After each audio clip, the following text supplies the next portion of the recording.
So I still have no internet. It's day 2, Puerto Rico. So I'm going to get some more errands done that I need to do. I need to go to storage, get some things out of storage. I'm going to hit up an armory, pick out some new toys.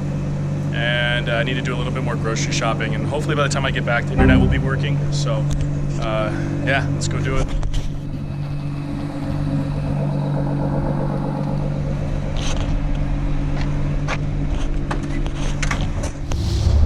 Just had a thought. It's important not to let your perceived resilience morph into complacency.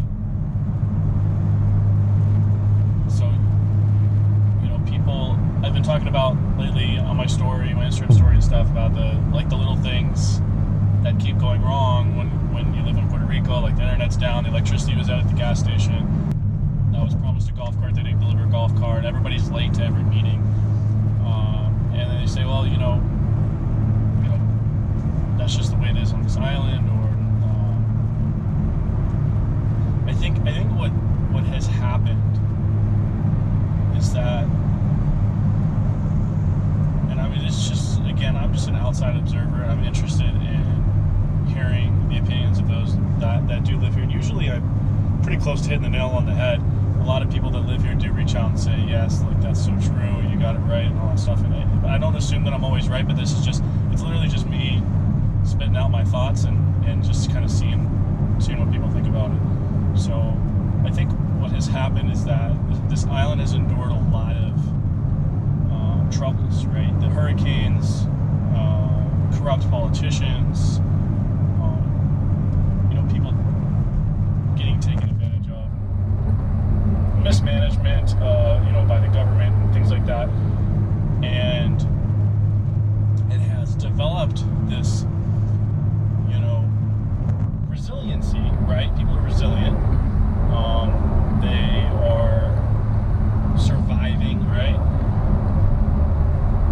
But when you've been beaten down enough times, eventually you kind of morphs into complacency, where you just kind of let the world do whatever it wants to you, and you just learn to just take things as they come. But and it's good to learn how to take things as they come, but only in the sense that you're able to better manage it. Not in the sense that you just let the world just run over you and just are okay with the problems. You shouldn't be okay with things being bad. You shouldn't be okay or complacent with having a corrupt local government. You shouldn't be okay with that, right? But everybody here is just like, it's just Puerto Rico, that's just the way it is. It's like, but if you weren't complacent, if you demanded better, and not just on a big scale, I'm not saying demand better from your politicians today, I'm saying on a small scale, holding each other accountable, being on time for meetings, and doing the things you say you're going to do, holding everybody, yourself accountable first, right? And it really just starts with the little things. The little things are what irritate me the most, when people don't pay attention to the little things. They think they don't matter. That's what really drives me crazy. If you take care of the little things in your life, step by step, you're always managing the little things in your life, then when big things happen, you're in a very good position to handle them, because you don't have all these other little things going on at the same time. So anyways, it's just kind of this weird connection between resiliency and complacency, and I think that it's very easy to transition from resiliency to complacency, and then it can be very easy to transition back into resiliency. If the island got hit with another hurricane, everybody would be very resilient and they would be strong and they'd figure out a way to get through it, right? But then once it was over, they'd go back to being complacent again, because there's this easy transition between those two things. And I feel not just in this island, it's just that's kind of what brought it to my attention, but in everybody's life, right? We all deal with problems, and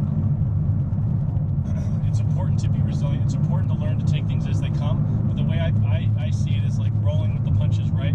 You never stop punching back. You never stop, you learn how to avoid the punches. You learn you don't stop punching. You don't stop fighting just because you've been hit a few times. So, anyways, that was a random thought kind of went into my mind. So, on the way to the armory, check in when I'm there.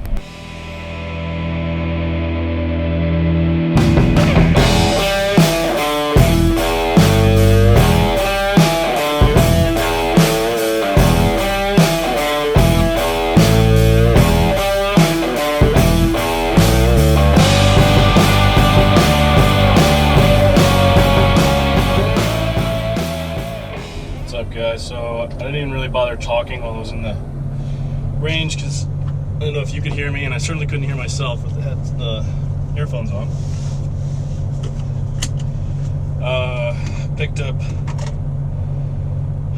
a new AR-15, a Spark red dot for it, and like I didn't even have to sight it in. Like all I did was throw it on the gun, and it was just perfect, which was amazing.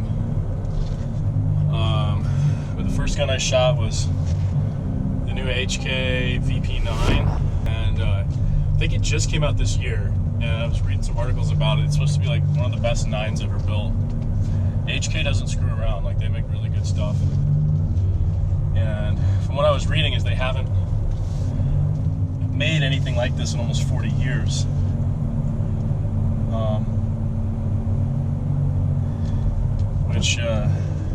So it's a pretty special gun, just the fact that, you know, HK hasn't done anything in that realm for that long, and then when they did a really good job. I've shot a lot of handguns over the last, I bought my first gun when I was 21, and I didn't grow up with them. It was something that I basically introduced myself to, because it was something I was always interested in, but my family didn't have guns, so I had to just kind of figure it out on my own. Anyways, it's probably, don't say this lightly, it might be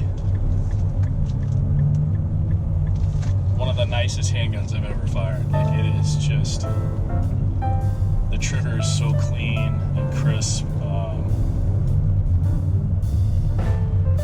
know, it's going to take me a little while to get honed in as far as like getting my gripping down a little bit. The gripping wasn't that great today. Like if I were to bring my Glock out or something like that I've had my Glock for, it's the first gun I ever bought. I've had it for like 12 years, so like that thing's just on the money every time, because I know what it feels like. I know. Anyways, but the HK is beautiful. It is wonderful and very smooth, very crisp. I can tell that thing is it's going to be one of my favorites for a very long time.